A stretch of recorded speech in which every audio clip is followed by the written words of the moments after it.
Assalamualaikum warahmatullahi wabarakatuh. Hamdan wa syukran lillah la haula wala quwata illa billah. Salatu wassalamu ala Rasulillah la haula wala quwata illa billah. Teriring doa dan salam untuk sahabat sejati semua. Semoga hingga kesempatan kali ini senantiasa dalam lindungan dan rahmat Allah Subhanahu wa taala, dalam keadaan sehat walafiat dan tidak kurang satu apa. Amin amin ya rabbal alamin. Pagi ini saya membuktikan bahwa ilham, bahwa Allah senantiasa memberikan pelajaran kepada kita setiap waktu, setiap saat, dimanapun dan kapanpun. Momennya adalah ketika saya tadi menyapu halaman. Entah sejak kapan saya jadi rajin menyapu halaman. Kemudian saat itu tiba-tiba terlintas bahwa ketika kita menyapu halaman, bukan hanya halaman yang berada tepat di depan rumah kita yang harus kita bersihkan, tapi juga harus dibersihkan halaman yang berada di sebelah kiri dan kanan kita maupun yang di depan kita. Maknanya apa? Ketika kita hanya bebersih di tempat kita saja, sebersih apapun tempat kita, sebaik apapun tempat kita, bahkan ketika tempat kita di semen, di plester, atau bahkan di hot mix sekalipun, ketika di sisi kiri dan kanan serta depan rumah kita, halaman kita masih ada kotoran, maka orang lain tetap akan melihat bahwa lingkungan kita kotor, rumah kita belum bersih, karena di sekitarnya masih ada sampah-sampah yang berserakan, masih ada onggokan-onggokan tanah yang bertebaran, sehingga kemudian menutupi kebersihan dan keelokan rumah kita. Kemudian ini saya persepsikan atau saya analogikan bahwa seperti itulah kita dalam kehidupan, bahwa mungkin kita sudah sholat, bahwa mungkin kita sudah ke masjid, bahwa mungkin kita sudah bisa baca Quran, bahwa mungkin kita sudah belajar zikir, bahwa mungkin kita sudah rajin sedekah, kemudian zakat dan lain sebagainya. Tapi kemudian kita tidak lantas puas dalam tanda kutip sampai sejauh itu, karena kebaikan-kebaikan yang sudah kita lakukan ini seharusnya kita duplikasikan kepada orang-orang terdekat kita. Sama seperti tadi tentang halaman yang kotor, ketika halaman kita sudah bersih, tengok kiri kanan kita, depan kita, atau bahkan belakang kita, apakah masih ada sampah yang berserakan yang kemudian menutupi kebersihan halaman kita. Pun ketika katakanlah kita sudah jadi orang baik atau jadi orang soleh tanda kutip, maka kemudian harus ada action lanjutan, bahwa apa yang sudah kita lakukan ini kita lakukan secara berjamaah, collective action, social action. Jadi kita bukan hanya berpuas diri menjadi orang soleh, tapi juga kita harus mentransformasi kebaikan kita agar kemudian bisa bersama-sama melakukannya dengan orang lain. Itu yang disebut muslih. Jadi soleh itu kebaikan yang dilakukan oleh diri kita sendiri dan untuk kita sendiri. Nah, muslih, yang disebut muslih adalah orang yang sudah baik kemudian mentransformasi kebaikan tersebut kepada orang banyak. Jadi muslih adalah orang yang sudah baik dan melakukan perbaikan, intinya itu. Kenapa demikian? Tadi saya sampaikan bahwa kita berada di tengah-tengah umat, di tengah-tengah masyarakat, di tengah-tengah lingkungan yang kemudian menuntut kita untuk bisa memberikan warna, memberikan pengaruh positif kepada lingkungan dan orang-orang sekitar kita.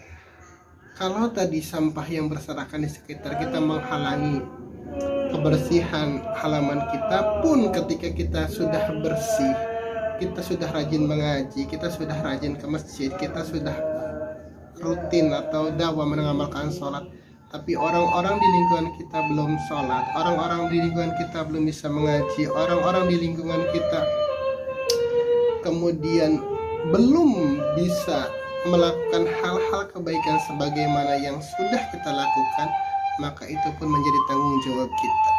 Bukan hanya ustadz, bukan hanya kiai yang kemudian harus mengajak orang-orang di sekitar kita untuk melakukan kebaikan bersama-sama kita. Mungkin Pak Kiai nggak tahu bahwa di kiri kanan kita ada yang belum sholat. Mungkin Pak Ustadz tidak ngeh kalau ada orang di sekitar kita yang belum ke masjid. Mungkin ajengan tidak tahu bahwa tetangga kita, kanan kita, depan kita tidak bisa mengaji. Kita yang tahu, kita yang paling dekat. Itulah kemudian menjadi tanggung jawab kita untuk bagaimana mengajak dan mentransformasikan kebaikan kepada mereka yang memang membutuhkannya. Mereka bukan tidak bisa, mereka mungkin bukan tidak mau, tapi kadang kitanya yang justru menjaga jarak dengan mereka. Ada sebuah cerita inspiratif dari seorang dosen saya. Beliau ketika itu turun ke jalanan di perempatan di lampu merah dan ngobrol dengan orang-orang yang berada di sekitar situ. Dan ketika beliau bertanya, kenapa sampai ndak sholat mas? Dan ternyata orang-orang yang berada di jalanan yang bertato, yang kemudian kita sebut preman itu menjawab, kami tidak tahu jalan ke masjid pak, karena selama ini tidak ada orang yang ngajak saya ke masjid. Ketika saya mau ke masjid dicibir, ketika saya mau ngaji katanya masa preman ngaji. Itu sering terjadi dan itu realitas di sekitar kita. Kadang kita cuek kepada orang-orang yang kita anggap itu bukan orang baik. Padahal justru ketika kita menganggap diri kita sudah baik, kemudian orang lain tidak baik, itu justru kita belum menjadi orang baik. Kita masih dalam proses untuk menjadi orang baik. Orang baik, orang soleh adalah orang yang mampu mentransformasi kebaikan-kebaikannya kepada sebanyak mungkin orang. Bukan untuk dipuji, tapi itu merupakan bentuk tanggung jawab kita yang diamanahi oleh Allah untuk bisa mentransfer, mengajak orang-orang yang berada di lingkungan kita khususnya untuk kemudian bersama-sama beribadah, mengabdikan dirinya kepada Allah. Jadi sekali lagi, jangan kemudian kita lantas menyalahkan orang yang belum sholat, menyalahkan orang yang belum bisa ngaji, menyalahkan orang yang belum ke masjid tanpa kita berupaya untuk mengajak mereka ke masjid, tanpa kita berupaya untuk mengajari mereka mengaji. Jangan kemudian kita memploting bahwa posisi mereka, waktu mereka, kapasitas mereka itu sama dengan kita. Mungkin mereka sibuk, mungkin mereka ada hal lain yang kemudian belum sempat untuk ke masjid atau belajar ngaji. Nah, kitalah yang kemudian harus menduplikasi kebaikan-kebaikan itu agar menjadi kebaikan kolektif, kebaikan sosial. Dan itu yang kita harus lakukan sambil terus bersama-sama lingkungan dengan orang-orang terdekat kita untuk melakukan berbagai kebaikan yang mungkin dan bisa kita lakukan. Itu jadi dari acara Sapu Halaman tadi ternyata Allah memberikan ilham, memberikan inspirasi, memberikan ilmu dan pemahaman baru bagi saya bahwa seharusnya memang kita tidak boleh cuek, tidak boleh kemudian a priori, kemudian apalagi berburuk sangka, apalagi prejudgment bahwa ini begini, ini begitu, tanpa kita kemudian bersih-bersih di lingkungan kita. Bersihkan dulu halaman kita, pastikan halaman kita rapih, tidak ada sampah di situ, tertata rapih, indah.